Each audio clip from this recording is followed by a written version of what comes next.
Should be good. Cool. Just adjusted my mic. Let me check. Check. Cool. And Checking chickens in Czechoslovakia. Checking chickens in Czechoslovakia. welcome to the Trash Cats Trashcast. I'm Richard. I'm Steven. And today we're slipping on the Dream Mittens and hopping on a one-way flight to Cloud City. Do you dare? Do you dare to dream? Do you? I'm talking to you. I thought we were talking to the person listening to this. No one's listening. And they don't even have just dreams. us. It's just us.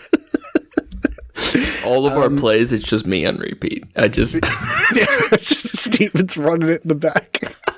There was a time at the very beginning when we started putting out episodes where I would like put it on. I realized I could play Spotify from my TV, and I would just put it on at the beginning of the day and then leave, and it would just run through, the 5 or 6 episodes we had. That's funny. What do you think Dream Mittens would be like? Ooh, ethereal, like you couldn't touch them, but you could feel them, if that makes sense. You couldn't like reach out and grab them, but their presence is felt. I kind of wish I had fancy mittens for every activity. These are my dishwashing mittens, or these are my coding mittens, or these are my weightlifting mittens. I'm pretty sure they make dishwashing mittens. I'm pretty sure they make mittens that have, it might be gloves, and that's the problem. Is they won't want you to use your fingers. They need to be like crocheted a fucking chimp mittens for some fine, expensive crocheted mittens, and then you put them on to wash the dishes, and someone says, "Aren't you going to help with dishwashing?" And you say, "I can't help you. I'm going to destroy these mittens." Well, I think in the meantime, I'll just use my socks. There you go. So today we're talking about dreams, but first, how was your week? I'm sorry. I'm picturing you. You walk into the kitchen and see a pile of dishes. You take the socks off of your feet, put them directly onto your hands, and start washing with them. There's something about socks on hands I really admire. I don't know why, but it looks appealing to me. Do you know what I mean? Have you ever? You remember Eon Flux when the chick had hands for feet? I don't remember that part. No, it's hot as fuck. I don't know why. I think did she? Did she have? She had hands for feet. Did she also have regular hands? Like where her hands should be? Yeah, she had double hands. She had double hands. I'm actually tattooing my feet next, I think. Oh, cool. I heard that sucks. Yeah, it's gonna suck. I normally never try to change my tattoo because of where it's going to be, but I'm a bit nervous about parts of the feet. Can I ask you a question? And this is not my original question. This is I think it's from Run Button. But the question was, would you rather have a cat with the face of a human or a dog with human hands? Cat with the face of the human, because I feel like we could get along better, But think of it like it. Well, one is going to be like when they're in the litter box and they're just looking at you.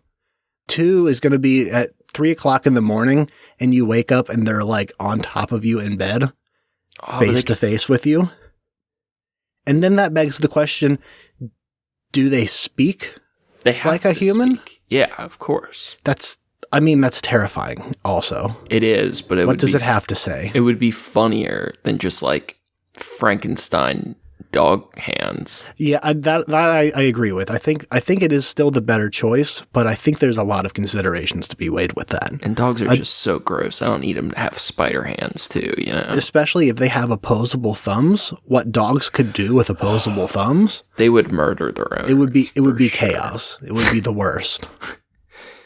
Let's try this one more time. How was your week? Actually, it's been very good. It's been very busy, but I'm feeling good lately. So there's that. I don't know. I just had a discussion with a friend of mine about the weird levels of like how I regulate stress and how I view it on like this is probably worthy of spending some time talking about another time, but like I look at stress as a 1 to 100 scale, and like where I'm at on it also is relevant to my confidence and my mental health. And like 0's a bad place to be, but like 30 is good, where like I got shit going on. And I think I'm hanging out around like 40, 45 ish right now. It's like stress, but it's good stress. Have you heard of eustress? No. So there's different types of stress. There's distress and eustress. And eustress is moderate psychological stress, and it's considered beneficial because you know you can get through it.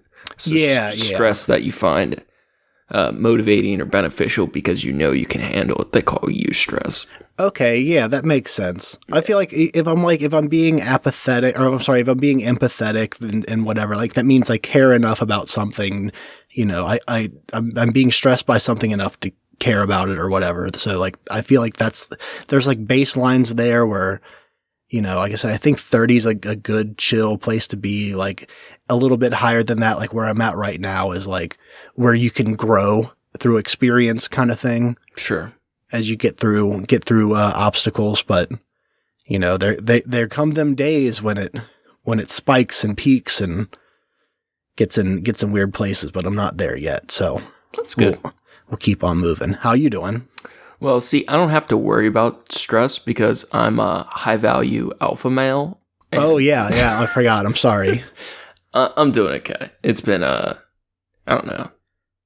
Life's stupid, but did finish building my home gym, and I'm fucking sauced to the gills on roids right now. It feels, hell yeah. I'm just shooting up tests, getting tremboloni sandwiches.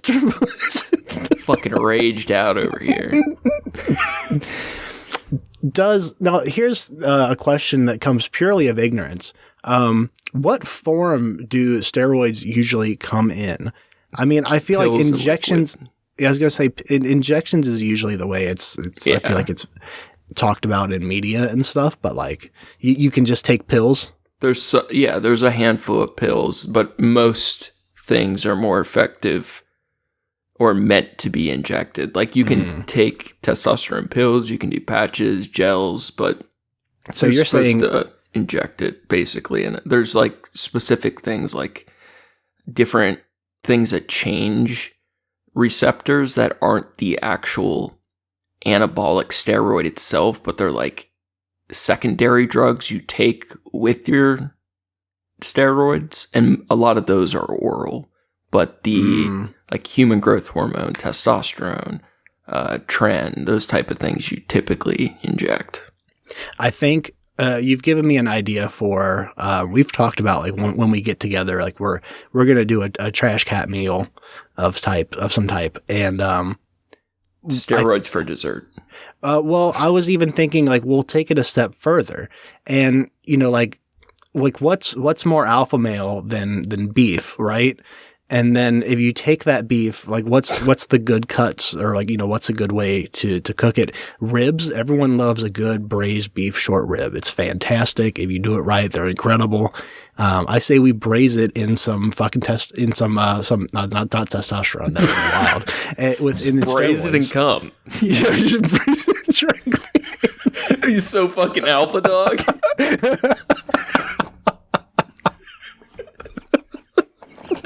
What were you going to suggest? I was going to say steroids. Dude, one of these dumbass red pill shows, there was a dude that this week just was advocating for crucifying women. Bro, these like alpha dudes and all this shit is like so out of control right now. Yeah. It's really I get some of it in my algorithm somehow, and usually I don't know until like 10 minutes, you know, they're halfway through it, you know, like I'm into something, not 10 minutes. I don't know why I said that, but I get normally I watch the whole episode, give it a thumbs up, subscribe, and and then I realized it was about that time I realized, no, but it'll be like, I can't tell if this is ironic or not. No. because I also get I get media that's like mocking that exactly, and it's like, is this a joke? No, these people are serious. Oh, super serious. Yeah, it's wild. But yeah, lame week, but doing okay. Honorable mentions.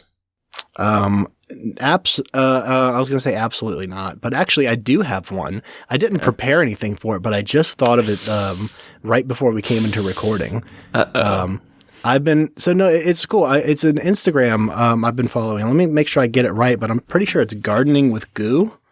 And it's this dude.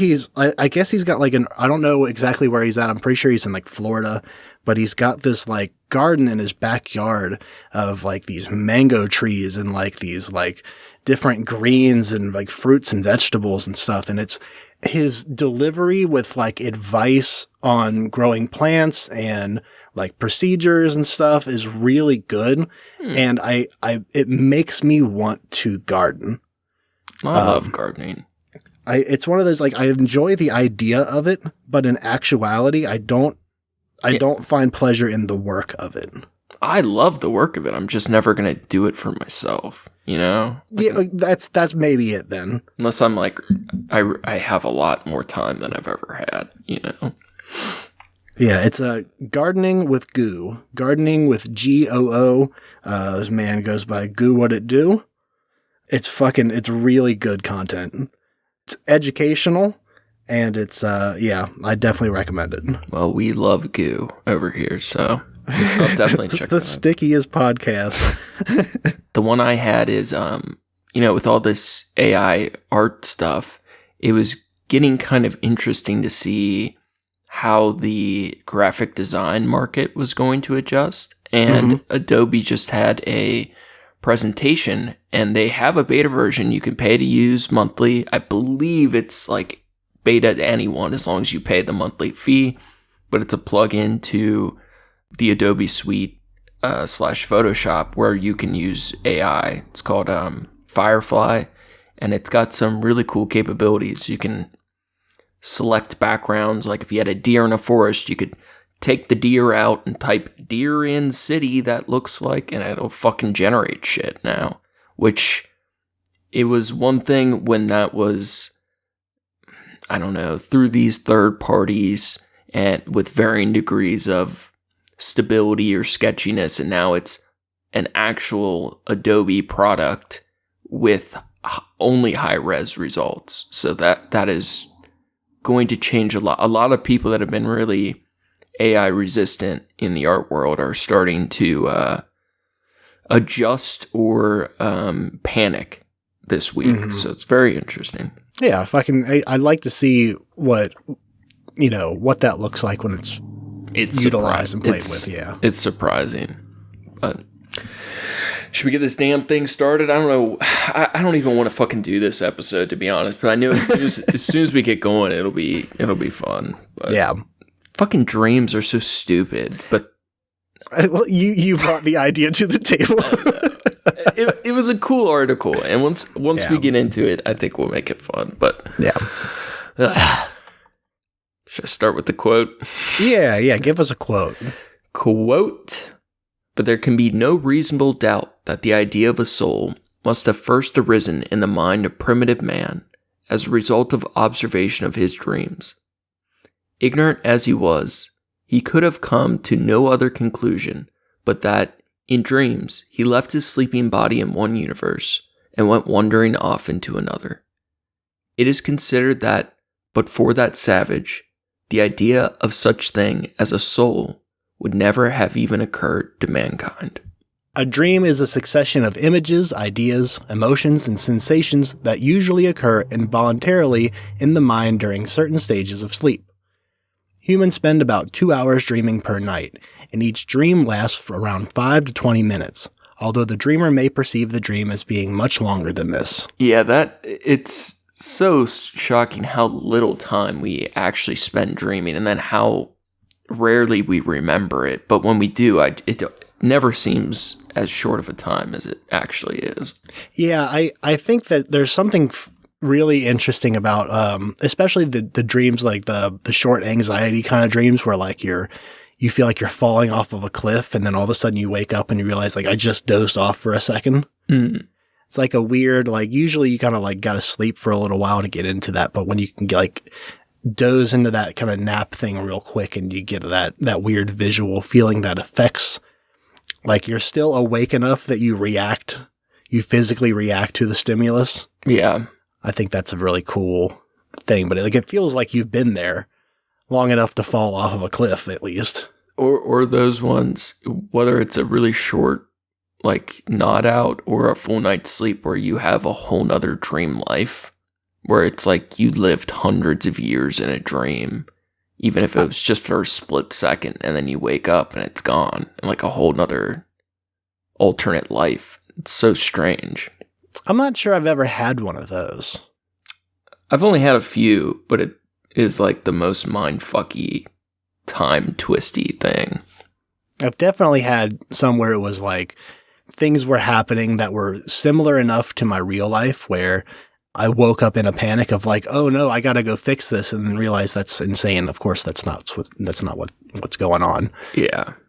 Cool shit though. I think it's I really got into the study, not the study of dreams, but just like I'm trying to understand dreams for a good while.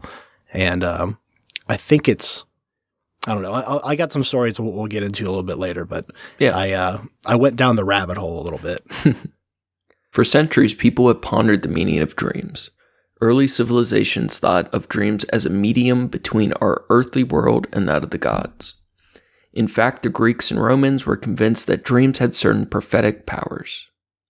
While there has always been great interest in the interpretation of human dreams, it wasn't until the end of the 19th century that Sigmund Freud and Carl Jung...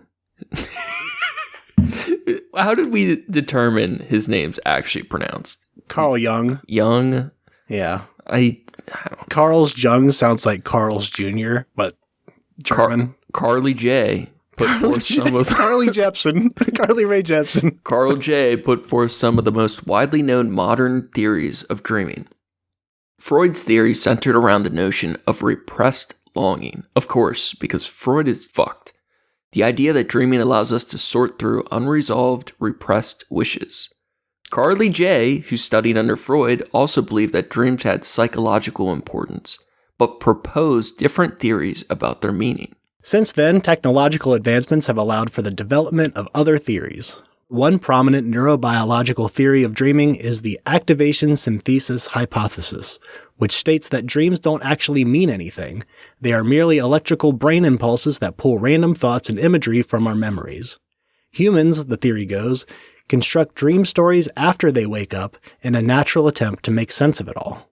I think that's what I believe, the activation synthesis hypothesis. I think we can find meaning in dreams, and I think we can motivate dreams to inspire ourselves on occasion. Mm-hmm. Yeah. But I think it's really just random bullshit. And if we find meaning, it's like a nice self-indulgence. Yeah, I think that tracks. I think there's definitely I think what they're getting at is like you make up these stories of like, and then this happened, and then I did this, and then they said this, and that happened. But like to make it into a narrative is definitely something your brain's doing, like conscious. Yeah. Like you have to reinterpret it when you're awake for it to even have a point at all. Exactly.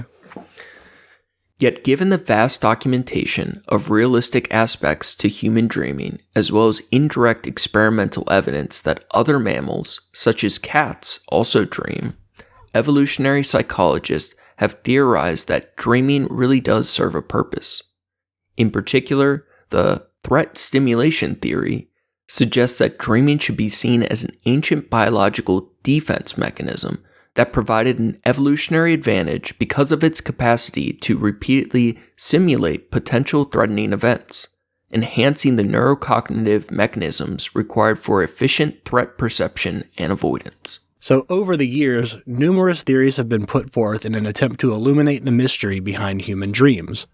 But until recently, strong tangible evidence has remained largely elusive. Recent findings tell an important story about the underlying mechanism and possible purpose of dreaming. Yeah, there's been some really cool new studies, including the dream glove that we're going to get into. Hell yeah, dream gloves. Dreams seem to help us process emotions by encoding and constructing memories of them. What we see and experience in our dreams might not necessarily be real, but the emotions attached to those experiences certainly are. Our dream stories essentially try to strip the emotion out of a certain experience by creating a memory of it. This way, the emotion itself is no longer active. This mechanism fulfills an important role because when we don't process our emotions, especially negative ones, this increases personal worry and anxiety. In fact, severe REM sleep deprivation is increasingly correlated to the development of mental disorders. In short, dreams help regulate traffic on that fragile bridge that connects our experiences with our emotions and memories. Yeah, it's definitely so strongly tied to memory, which is, I don't know, concerning, or like there is a tie with not sleeping and not remembering. Yeah, exactly. Like, it definitely makes sense that it's like largely memory based, considering what your brain is doing when you're sleeping is condensing and sorting your memory. It's like post buffering. Yeah. All right, so now we're going to get into this science.org article. This just came out a couple weeks ago. It reads, on a stormy night in 1816, Mary Shelley had a terrifying dream about a corpse coming to life, a nightmare that inspired her to write Frankenstein. More than a century later, a melody in a dream led Paul McCartney to compose one of the Beatles' most beloved songs, Yesterday. Okay, what a loser. Fuck the Beatles. Fuck the Beatles. Dumbass Paul. Fuck you, Paul. Fuck you, Paul. Eat shit, Paul. You're on notice. Can't dream when you're dead, Paul, can ya? Go fuck you. Is Paul McCartney dead? You better be. I think... I paid good goddamn money to have him killed. He better be fucking dead. God damn it. Am I going to get in trouble for that? Well, it depends on if he's dead or not. He dies the day before the episode comes out. Oh, Jesus Christ. I can't afford to have Paul McCartney killed. Well, let's find out. Oh, he's still alive. You're fucked. As of the time of this recording, he is still alive. God damn it. I'm going to continue the article now. Is there something about dreaming that enhances our creativity, or is it just sleep itself? Scientists say we're closer to an answer thanks to an unusual study that used an electronic glove to guide people's dreams while they slumbered. To conduct the work, researchers invited 50 volunteers, 50 saps, 50 losers, mostly 50 college students that needed a quick couple bucks. Yeah, the ethics of studies is actually really interesting. It seems like now they typically pay good enough that it rules out a lot of ethical problems, but there's still some weird stuff. But mostly students and professors, and they either had to stay awake or take a nap in a laboratory at MIT. Those in the nap group laid down with an eye mask while wearing a Dormio, a glove-like device with sensors that measures heart rate and muscle tone changes to track sleep stages. A computer linked to the device relayed audio cues to inspire the wearers to dream about specific subjects, a process called targeted dream incubation. Sounds like some Dr. Walter Bishop shit. No one's going to know that reference. People have watched Fringe before. No one watches Fringe. I'm about to rewatch Fringe and start counting some lens flares like you told me to. Oh my God. It's out of control. I look forward to it, though. In the first set of experiments, the computer instructed the volunteers to close their eyes and relax. When they started to drift off, a recording told them to think about trees. The team then waited for the glove to detect that participants had entered the first stage of sleep, or N1, a semi-lucid state considered a creativity sweet spot. During this stage, we can still process information from the outside, but our mind is less constrained than when we are awake, and our thoughts flow uncontrolled. In N1, people experience short and vivid dreams that usually slip away unnoticed unless interrupted by awakening. And that's what the team did. After the volunteers had been in N1 for about 5 minutes, a second audio cue roused them from their nap by telling them to speak out loud what was on their minds. The recording then directed them to go back to sleep. This process was repeated several times over 45 minutes, waking the participants up to report their dreams and letting them sleep again. This is very similar to the MK Ultra hallucination helmets, but instead while people were tripping, the audio cues would play to influence their trip. It's pretty wild that, like, imagine if you were like a really bad boyfriend and you just like whispered shit into your partner's ears every night to like, that's so fucked up because you could actually, like, this dinner would go a lot better with a baked good. She's gonna bake me a pastry this year. I guarantee it. Okay. I don't know why, but I really want a pastry, and my girlfriend does not like baking, and I just think it would be so sweet if she made me one pastry. I feel like I sound like an asshole now, but if she wanted me to bake a pastry, I would bake a pastry. It's not that hard to put together like a cherry Danish or something. It would be so easy. And I don't even have to worry about saying this because she never listens to this podcast. Awesome. All the volunteers who used the Dormio reported dreaming about trees. That's kind of crazy. This was out of 50 people. That's actually insanely impressive. Yeah. All of them reported dreaming about trees. One remembered having arms made of old wood. Another recalled being so big that he could eat trees like finger food. That's so awesome. Fun to me. Giant mode. Yeah, like I don't have dreams like that. Almost all of my dreams are just like anxiety mode. I've had a couple of like really good ones that I remember, but most of the time they're I guess the memorable ones. I'm sure I've had good dreams, but the memorable ones are the ones that suck. Yeah, I almost exclusively have nightmares. Sometimes there's an odd sex dream thrown in. Yeah, you'll have those. That's a diamond in a rough. They're mostly bad, terrible experiences. Yeah. This dreaming sucks. Why are we talking about dreaming? It's all bad. The couple beautiful dreams, like when you do have one, it is very meaningful. But it makes it all worth it. I think so. Yeah, I think that's fair. Many participants who consider themselves, quote, stuck and uncreative were surprised at how inventive they could be in their dreams, says study co-author Adam Haar, a cognitive scientist at MIT. Most people don't know there's a piece of themselves that is biologically designed to be totally unstuck, but they're forgetting it every night, he said. That's kind of nice. Yeah. I don't really think dreams themselves are meant to like unstuck you or like power creativity so much, but I think if you're a creative person, it is like free fuel. Yeah, you can pull from that resource. Absolutely. So not everyone was told to dream about trees. In one control group, people slept without any specific prompt. In two other control groups, people remained awake, either thinking about trees or just paying attention to their general thoughts. After the sessions, all volunteers took creativity tests asking them to list alternative uses for a tree. Answers varied from making musical instruments to serving as a toothpick for a giant.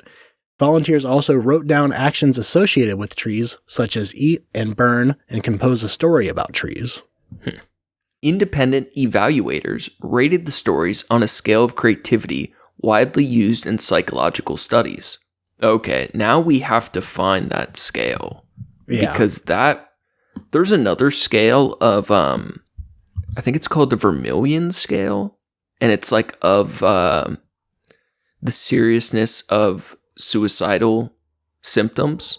I would be very interested to get this creativity scale. Maybe we can do a scale day. Yeah, man. So they're comparing using the creativity scale, often used in psychological studies, taking into account the narrative's originality, humor, and emotiveness. All the volunteers took a survey prior to the experiment where they self-assigned their creativity levels. This ensured that there were not big differences in creativity between the participants, before the intervention. The researchers also used a computer program to measure the semantic distance in the volunteers' answers, or how closely the words they chose were related to the word tree. This measurement is often used in creativity studies. The more creative the person is, the less related their answers will be. For example, leaves is semantically closer to tree than toothpick. Overall, volunteers who dreamt about trees scored 78% higher on the creativity metrics than those who stayed awake just observing their thoughts, and 63% higher than those who stayed awake thinking about trees. Participants who napped without hearing the prompt still got a creativity boost, but those who dreamed about trees still performed 48% better than them. The researchers also noticed that volunteers used the content of their dreams to answer the tests. The person who dreamed that their limbs were made of wood wrote a story about being an oak king with a wood body, for example. The person who dreamed of being bigger than the trees, meanwhile, listed toothpick for a giant as an alternative use for a tree. Quote, "The more tree-related dreams that people had, the more creative they were," says co-author Kathleen Esfahani, who is an undergraduate researcher at MIT when the experiment was conducted. Esfahani explains that their findings indicate it is not just sleeping, but dreaming about that specific topic that helps us be creative about it. I kind of wish they had more information on, the movie Inception, like the idea of implanting a complex idea, how that was much more difficult because you had to have the right simple concept to get the person to create the bigger goal, right? Mm-hmm. I wonder if things like more complicated than a tree, a concept. Like if you'd said to someone, the prompt was like related to love. Mm-hmm. Think of someone you love. Think of someone you love, like every hour or whatever. Like, I wonder if the more difficult it is to interpret opposed to something basic like a noun, like trees, if it becomes progressively harder or if the interpretations are just more abstract. There's like so much. There's like almost unlimited bounds of potential research on it that could be done. Just think of modern solutions to late stage capitalism. Just have somebody do that. Just get a room full of 100 people doing that, and we'll figure it out. What was that? A gun? I mean, there's 100 people tested, and 100 people just drew pictures of guns. The main psychedelic drug research institute. It's only been around for, I think it's like 25 years. They have unlimited research to do and very limited funding. I would imagine something like this is like something that affects all human beings forever.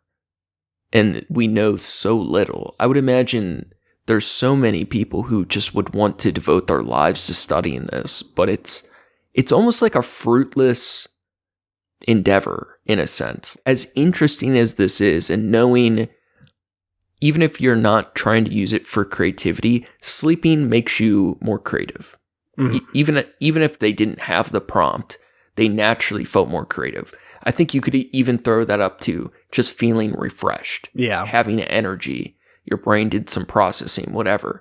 If we could get into this dream incubating more, where like you use devices to alter your dreams, to have targeted specific dreams to influence your life, almost like athletes use visualization. Oh, yeah. It's a form of meditation. Like when you picture doing the same movements over and over in your mind, your body will learn to do it better naturally. If you could do things like that with your dreams, where you target your dreams to, like, I want to make more art. I want to have as many creative ideas as possible during my dreams so that I wake up with more ideas. Like there's such cool capabilities, but at the same time, it all kind of feels, I don't know, like a waste.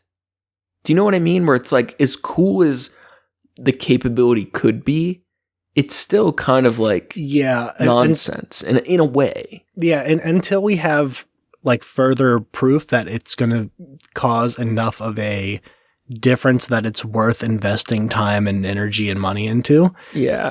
It's kind of like you said, it feels like nonsense. there's definitely a thing. I mean, that's a thing in a lot of science stuff where it's like, this could be very cool, but there's not enough proof to show that it's cool enough to invest the time that it's going to take to find the information that we want. I actually have a really cool example of that. So when we were trying to get to the moon, what % of the national budget do you think we put into funding NASA? Let's say in the couple years prior to us getting there. What would you guess? Because my guess would have been so far off from the apparent answer. Honestly, I wouldn't guess it was super. I wouldn't even think it was that high. It was 4% of our national budget for multiple years. Yeah, I know that in modern times it was quite low. Right. We went all in. When America wants something, we go for it. Yeah. So something like that, we could see the payoff, so it felt really worth it. But when they were building the particle accelerator, was it in Texas? It wasn't Texas, was it? They needed something like $4 to $7 billion.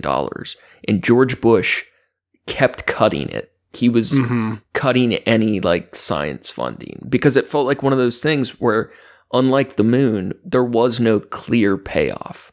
But we always find with science, like, just fucking fund it, and we're going to learn shit along the way that affects all kinds of shit. Yeah. Like, I feel like, I don't know, something like this, it feels so trivial, but you never know what you're going to find, and it feels like it's important work worth doing. Yeah, I think it's still in like open skies territory where it's like, there's That's a great word. Yeah, there's such room for potential, but we don't know what it's going to yield yet. Yeah, I like that. It's a seed of an idea, and it might bear fruit, but we don't know. Open skies.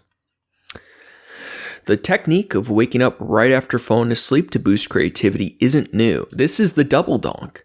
Yeah, double donk is exactly right. This is honestly part of the reason I liked it so much. Like, when you wake up and you're dreaming, you have to piss. It's like, go right back to bed so you have a chance of getting back into that. You might still be holding the key to dream world. Yeah, I think if you do double donk the way I did it for so long, where you wake up and you order DoorDash and then you get breakfast delivered to your door and then you go back to sleep. Are you serious? When I was working like 70, 80 hours a week, yes. How are you hungry? On my day off. You're hungry in the morning? I was then, because I didn't eat like ever. I can't. I had to eat in the morning because I wouldn't eat during the day. But you're off work. Well, that day for sure, but I at the time was eating breakfast. God, see, even if I'm eating breakfast for work on a day off, I can't eat till the evening. It makes me sick. Like, I just can't eat in the morning. I feel sick. Oh yeah, I definitely can't anymore. There was one time in particular where I knew I was like, I had like a 1 day off, and then I was going to work for like 3 more weeks without getting a break. And I ordered the breakfast the night before. So that I would wake up to it. That's absurd. It was a great day. That's funny. Well, I would like to officially copyright Double Donk, but the technique is nothing new. TM. Yeah. Salvador Dali and Thomas Edison reported using versions of this method. A study published in 2021 confirmed that the trick helps people become more creative and wake up with insights to solve problems. I literally do that every day, but I feel like my reasoning is more, I literally cannot wake up unless I wake up multiple times. Yeah. The Dormio device allows an unprecedented level of control with this process, says study co-author Robert Strichtgold, a neuroscientist at Harvard University who has been studying dreams for 4 decades and also adopts this strategy in his personal life. The glove, he says, will allow scientists to explore consciousness and dreams in a way that has never been possible before. Sorry, I got distracted. I'm looking up if you can buy these. Are they all on the market? Or is this like specifically? I think this is just something that they made for this study, I thought. I think so. It's a Dormio Dream Glove, but I do see other people trying to buy them. I'd imagine most likely stuff like this, there's probably open source instructions on how to build your own dream incubator. You just 3D print it, dog. Yeah, I feel like you definitely need coding involved because you have to. No, man, just put it in the 3D printer software and just print shit out. That's how we do shit nowadays. So why? I mean, this is actually like pretty basic technology. Like this, I don't feel like this would be like you would need. I guess decent coding or whatever, but this isn't really that complicated. It's like a heart monitor that plays audio, basically. Yeah, just strap your Apple Watch to your palm. It's a lie. Yeah, put a glove on. It's a lie detector. I mean, that's real. It's just a lie detector for your hand. That's what. Oh, that's what's happening. Is they're trying to trick us into putting on this lie detector test. Dude, that is creepy with the data from Apple Watches, though. I don't really understand how people are so cool with that, especially with heartbeat signatures now. Like, Apple is harvesting that data for heartbeat signatures at some point, if they're not already. Yeah. That's crazy. But the applications may stretch well beyond boosting creativity. The researchers are currently working with sufferers of post-traumatic stress disorder to see whether the glove can help gain control over their nightmares and better recover from trauma. Oh my God, that gave me so many ideas. There are so many therapeutic potentials for that. Yeah, exactly. Wow. Supposedly, Edison and Dolly mastered their own version of dream manipulation. When Thomas Edison hit a wall with his inventions, he would nap in an armchair while holding a steel ball. As he was starting to fall asleep and his muscles relaxed, the ball would strike the floor, waking him with insights to his problems, or so the story goes. Now, more than 100 years later, scientists have repeated the trick in a lab, revealing that the famous inventor was onto something. People following his recipe tripled their chances of solving a math problem. The trick was to wake up in the transition between sleep and wakefulness, just before deep sleep. That's pretty impressive. And Dolly did the same thing with wasn't it a big brass key? Yeah, it was a big fucking stupid key. It's funny. Some studies have shown that passing through deep sleep stages helps with creativity and can be used to aid in problem solving. In this transitional period, we are not quite awake, but we are not deeply asleep. It can be as short as a minute and occurs right when we start to doze off. Our muscles relax, and we have dreamlike visions or thoughts called hypnagogia, generally related to recent experiences. These phases slip by unnoticed most of the time, unless it's interrupted by waking. I've never really tried to make use of that before, but it's definitely the best way to remember your dreams or to get deeper into understanding your dreams is waking up and writing down the thing that you were just thinking about. Mm-hmm. But you have to have immediately, as soon as the second you wake up, before you have time to process it really, if you can write it down as you're processing it, was the way that I found most recommended to the path of lucid dreaming, which is something that I started doing after I had one really, really vivid dream, and I felt in control for one of the first times. I felt like I could kind of steer the car, and I started writing them down for months. I was doing this, and it led into some really cool lucid dreaming shit. Yeah, Sarah almost exclusively dreams lucidly. I think it's wild. Yeah, I think that's really wild. Does she lucid dream often, or is it just occasionally she'll have one of these? She'll remember a dream and it's very lucid. I think she probably remembers her dreams a quote unquote normal amount, but it's always lucid for her. That's pretty crazy. Is it? I mean, is it fun or does it? Well, she's a weirdo. I think most of the time she enjoys it, but she's yeah, I can fly or make up powers or whatever I want. Yeah, I definitely flew one time. That was a cool one. Yeah. Questions about the phenomenon of lucid dreaming, that is, experiencing consciousness while in a dream state, have been tossed around for thousands of years. Aristotle wrote about lucid dreams in 350 BCE, and Buddhists have practiced dream yoga for centuries. I like that. Such dreams have underpinned literary and cinematic plots. Classic Alice in Wonderland, Inception, right, as well as scientific studies on sleep. A review of such studies, published in 2019, found that brain activity during lucid dreaming is distinctly different from regular dreaming. Yeah. I think that's cool to know. And I think it makes sense because I feel like you're more plugged in. I feel like, so I had a lot of really weird ones when I was trying to like write them down. And as you do it, like you are able to control your dreams a little bit better, or they become a little bit more lucid. And at least I got that experience. I think the first one might have been the flying one. And I think that's what spawned me to like want to look into it more, because it was a weird feeling of like, I could like control going down, and there was like the adrenaline of like, I'm kind of going almost straight towards the ground. And then I lift back up and like I could steer the directions I wanted to. And it felt very like, it was almost like, I wasn't like flying on my own. I was holding a thing. I remember holding like, you ever seen those underwater, like the things that like scuba people hold, and it's like a little propeller that pulls them along. Yeah. I was holding like something like that. And I was like, arms out front like Superman, like, fucking going with it. Yeah. Yeah. It was really cool. And you could steer it and do as you wanted to. That spawned it, I think. And then as I wrote them down, I looked everywhere for the written down pieces. And I know I still have them somewhere. There's no way I'd get rid of them, because they got real dark real fast.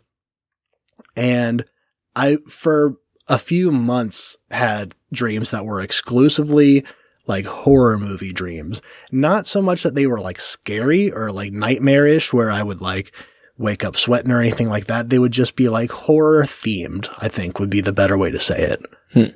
And some of them were like, it would range from like, I'm walking through this house and it's like almost like cartoonish haunted house style, like the kind you go to at Halloween that's like someone spent like so much money on all these theatrical things and costumes and stuff, and it felt very realistic, but it was also like there's no sense of like danger here.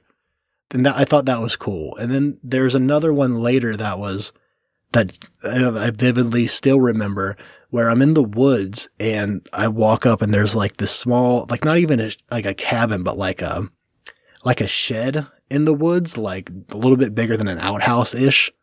And as I walk up to it, there's like a person like slumped over sitting next to it. And they weren't conscious, but they were alive. And I vividly remember picking up a shovel that was next to them and hitting them with it.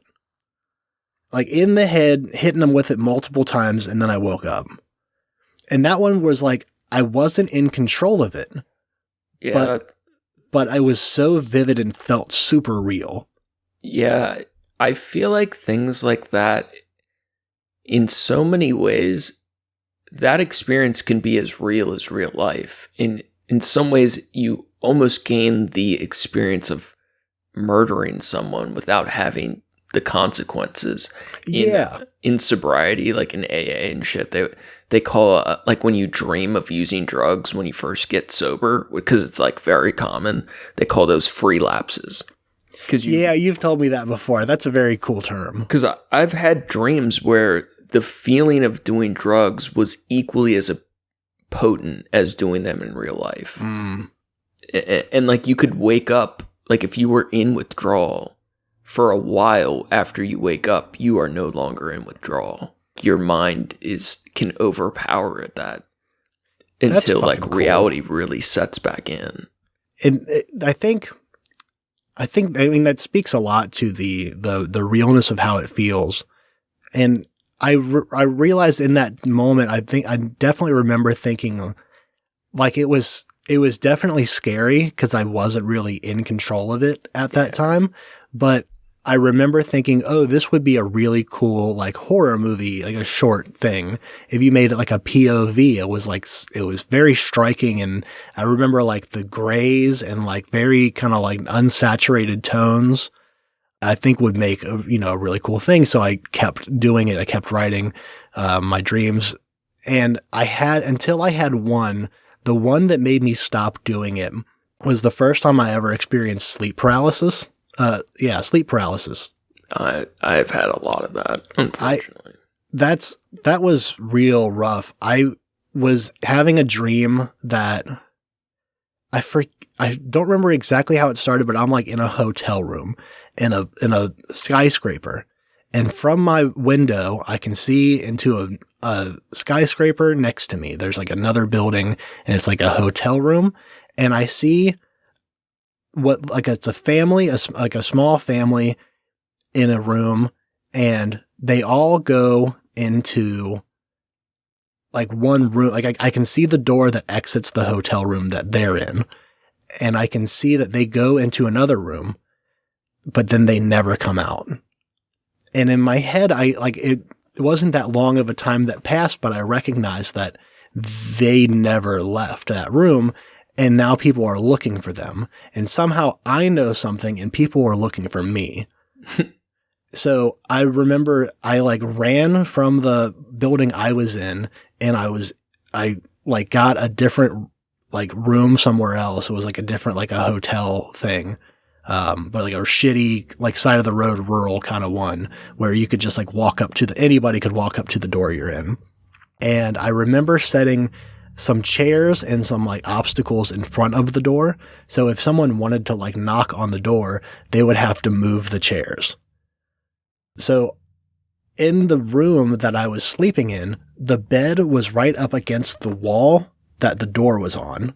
So like I'm sleeping with my head against the wall, and behind that wall are all these chairs and shit that I'm waiting for them to move to be like ejected from my sleep so I can react and get away in time. I wake in my dream, I fall asleep in that bed, and then I am awoken in that dream to the sound of the chairs and stuff moving, but I can't move. What I recognized in that moment is that the room I'm in doesn't necessarily look like my room, but the layout is the same of my actual bedroom. And I recognize that like I'm in my bed and there are people coming for me and they're close, and now I'm stuck and I can't move. And the anxiety and like actual fear I felt was so profound that I never wrote down my dreams after that again. Yeah. It's hard to like feel it when you say it, but in that dream, that can be like legitimately one of the most scary experiences you've ever had. Yeah, because in that moment, it was real. It was absolutely real. All right, so I'm going to reference our last conversation because I had been thinking about, we were trying to define spiritual experiences. Mm-hmm. Did that dream change you? It definitely changed my perception. So I would argue the definition of a spiritual experience should be something that changes you transformatively, where after said experience, you are different. Mm. Now, I think it should be something substantial, and maybe that dream does or does not quite get there, but I feel like things like that, to me, some may be way more profound than others, but I see those things as borderline spiritual experiences.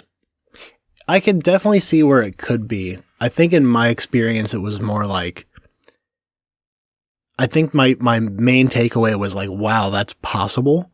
I didn't recognize, like I had a new experience and that was cool, but it wasn't like, it didn't change me, or it gave me a new perspective through. It did change you because you found out that things were possible that you didn't think were.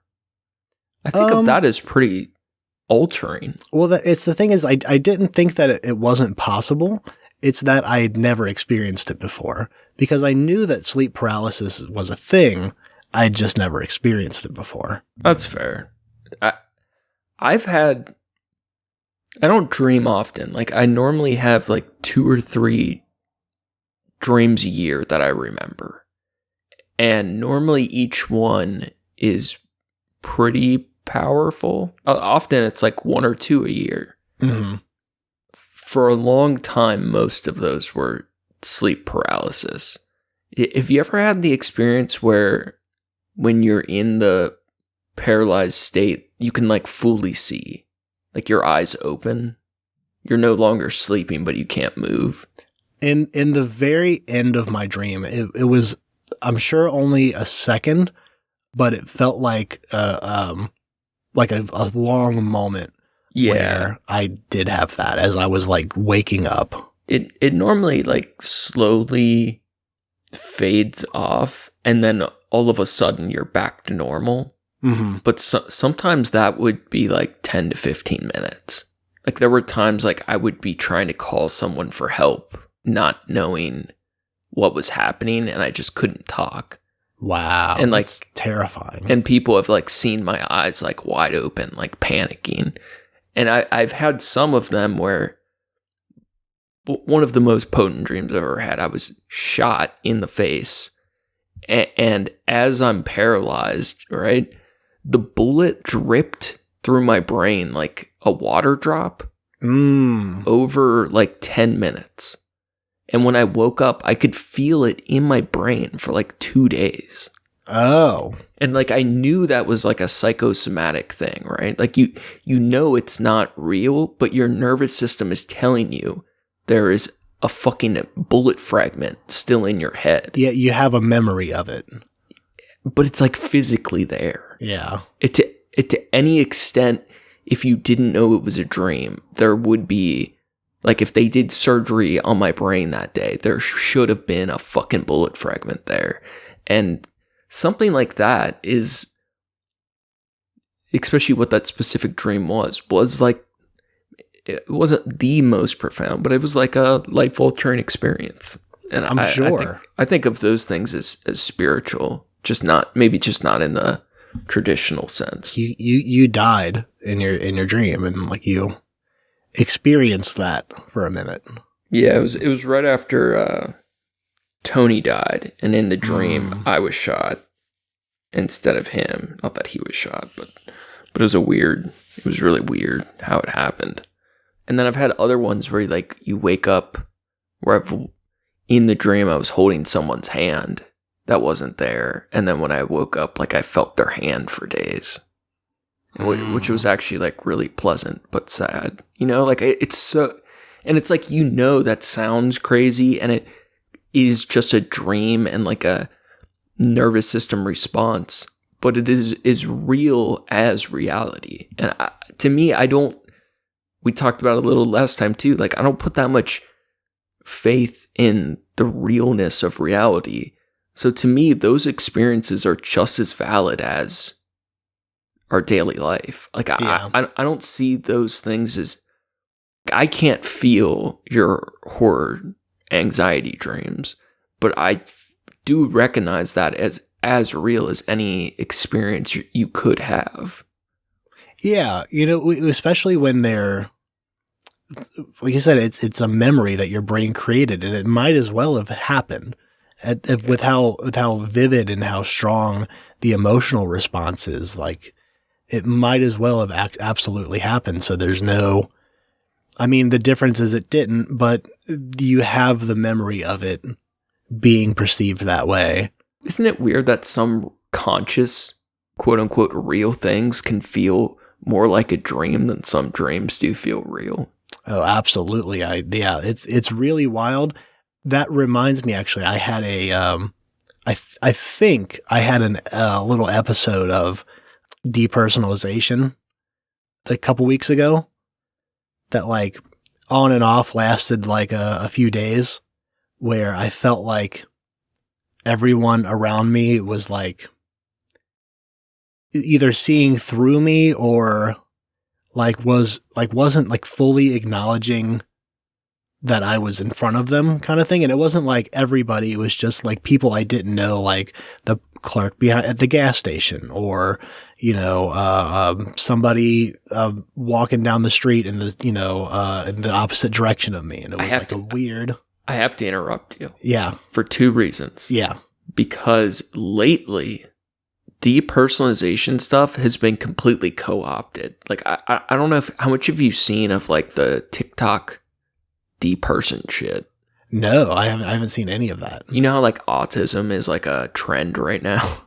Yes, yes. It apparently depersonalization like recently became very popular, and a ton of people think they experience it all the time, and then there's like a total misunderstanding of what it means anymore. And from what I understand, to your point, what you experience is probably like some minor degree of it. But Yeah. it's not like a full-blown thing. Right. Yeah. I think what it translated to me, and the reason I thought that was it reminded me of the thoughts I was having when I was having that previous episode. That was legit. It was the thoughts I was having in response to the perceived way of like the perceived context of how an interaction went. Dude, I hate being ignored more than like anything in the world. Like, yeah. If I ask someone something twice and they don't answer, I legitimately freak the fuck out. And it's one of the only things I can like flip that quick on.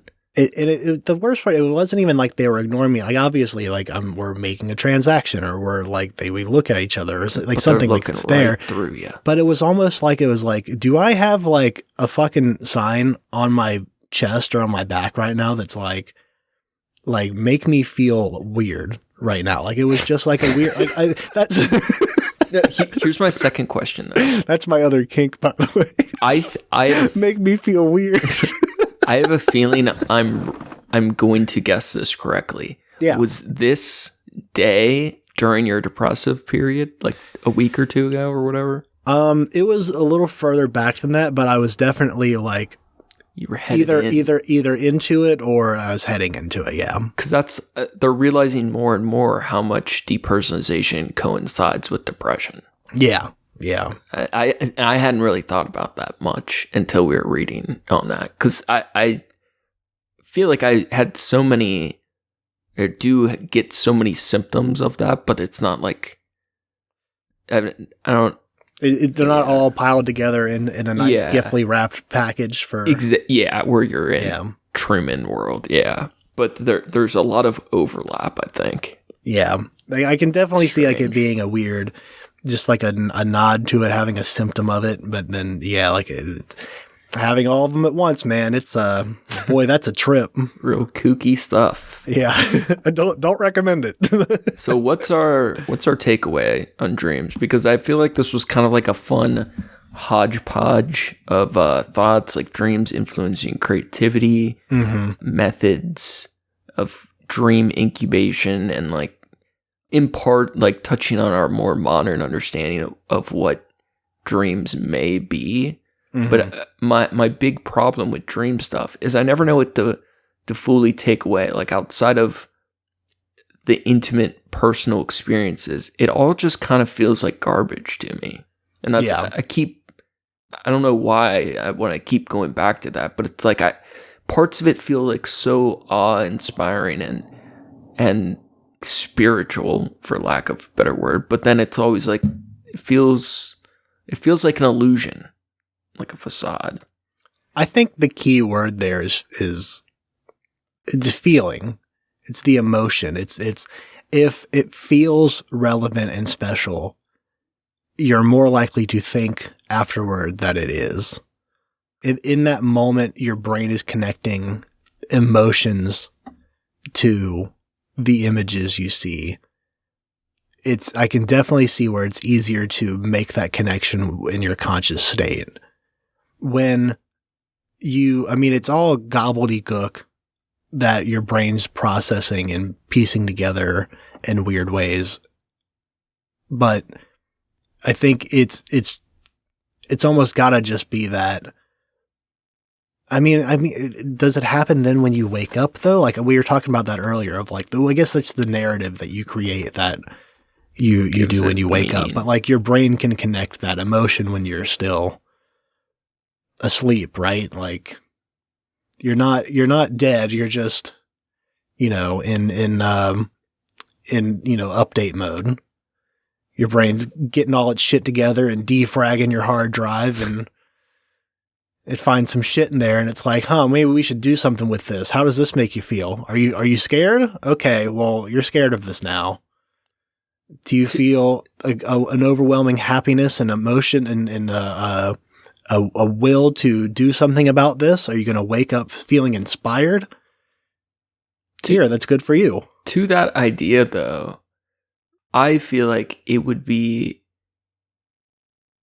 like a fair proposition to say death is synonymous with sleeping, where 95% of it is just pure unconsciousness with little spurts of dream states.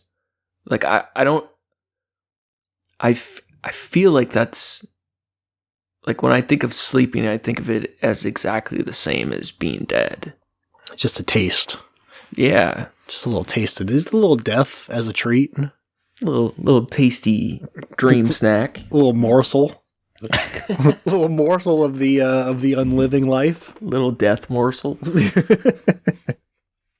Well, I don't know what we learned or didn't learn, but we recorded a podcast. I'll tell you what I learned is I can't wait to go lay in bed and dream, because I'm a tired man and I gotta wake up in 6 hours. I'm good. I gotta wake up in 6 hours. That's not long. Yeah, it's not long at all. I only slept for 4 hours last night, so same. Yeah. God damn. Sleeping sucks. Not sleeping sucks. Yeah, not sleeping definitely sucks. I'm so tired. So very tired. Yeah, I don't know how you do what you do. The work's been picking up, I've been sleeping great lately. Last night was a weird one. I had weird anxiety shit right before I went to sleep, and then I got over it. And then I woke up early because my cat's sometimes an asshole, and I just couldn't get back to sleep. I think more and more what it is I dread the morning. Like, most of my life when I wake up, it is like devastating. Yeah. I feel that. I feel that, though. And at night, when everything's quiet and I'm alone, I actually feel relatively at peace and enjoy that time.